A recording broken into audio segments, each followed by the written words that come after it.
Et donc aujourd'hui, je fais plusieurs vidéos, des petites. C'est la nouvelle formule. Pendant 3 mois, je n'ai pas fait de vidéo parce que j'estimais que j'en avais fait 70 en un an quasiment, donc c'était suffisant. Et puis, malgré tout, c'est quand même bien de garder un petit contact. Donc je vais continuer à faire des vidéos, peut-être à un rythme un peu moins soutenu, mais enfin bon, voilà, je verrai bien, j'improvise. Alors donc, la question d'aujourd'hui, c'est faut-il dessiner pour peindre correctement? Effectivement, il y a des tas de gens qui me disent « Ah, moi, j'aime la peinture, je m'exprime, je ressens, alors pourquoi pas? Après tout, moi, je suis pour la liberté. » Mais à un moment donné, c'est comme dire « Voilà, je joue de la guitare, mais je refuse le solfège, je refuse d'être dans le rythme, je refuse voilà, d'être régulier, je veux m'exprimer sans aucune technique. »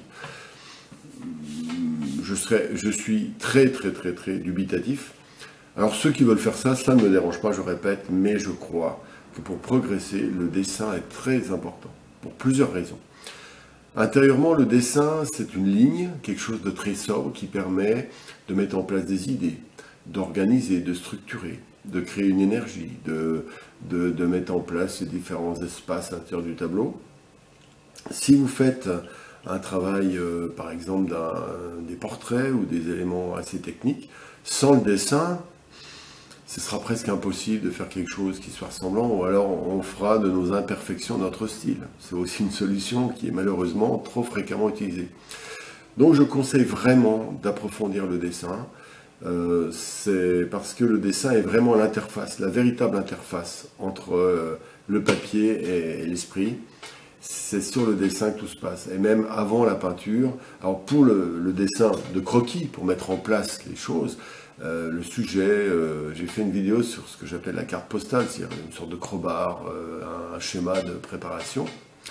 Et bien à ce moment-là, ce crowbar permet déjà en soi de mettre en place l'idée, de la composition, on peut annoter, etc., mettre certaines décisions, c'est déjà du dessin. Et puis on peut y intégrer certains éléments qu'on sait dessiner ou qu'on va choper, un peu comme lorsqu'on fait du Photoshop, on va chercher des informations à différents endroits et on les rassemble dans ce dessin préliminaire. Ensuite, il y a le dessin d'organisation sur la toile, quand on a choisi.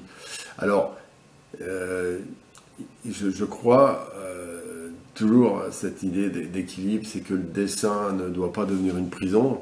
C'est-à-dire qu'il y a des gens qui sont obsédés par le dessin et qui durcissent, qui alourdissent incroyablement le sujet.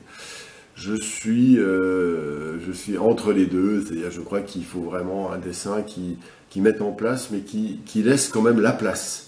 C'est-à-dire qu'il faut qu'il y ait des possibilités d'interprétation, d'ajout, de complément quand on met par exemple la peinture ou le pastel ensuite dans l'exécution.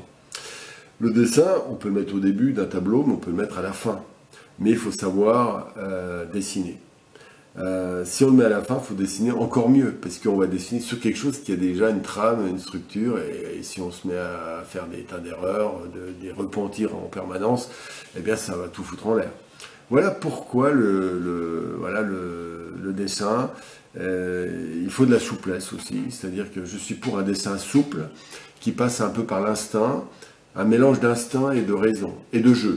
Hein, je cite Schiller, là, le jeu, la technique, je dirais donc il appelle ça la raison, lui, mais la sensibilité. Et le troisième élément, le jeu. Il faut s'amuser, toujours s'amuser. Le dessin doit être l'expression, un petit peu comme ces petits chats qui jouent. On doit être en même temps souple, léger, mais en même temps solide, équilibré. Voilà. Il faut que ce soit du plaisir. Il ne faut pas que ce soit comme dans le temps pour la musique de solfège, où il y avait une espèce de lourdeur, une espèce de machinerie qui nous tombait sur les épaules. Voilà, dessin souple, léger, mais assez précis. Et je pense qu'il vaut mieux répéter ce dessin de nombreuses fois jusqu'à ce qu'il s'assouplisse, plutôt que d'en vouloir le faire passer par la tête. Le dessin doit devenir un peu comme pour l'improvisation en musique, une espèce d'expression naturelle et relativement juste. Il vaut mieux être pas totalement juste, mais il faut être totalement dans le flux. Voilà. Donc voilà ma réponse pour le dessin. Il y a beaucoup qui disent que le dessin c'est dépassé, etc. Bon. Voilà. Après c'est des écoles. Je préfère ceux qui pensent ça, ils donnent leur point de vue. Moi, je veux même pas les contrecarrer. Voilà, on juge un arbre à ses fruits.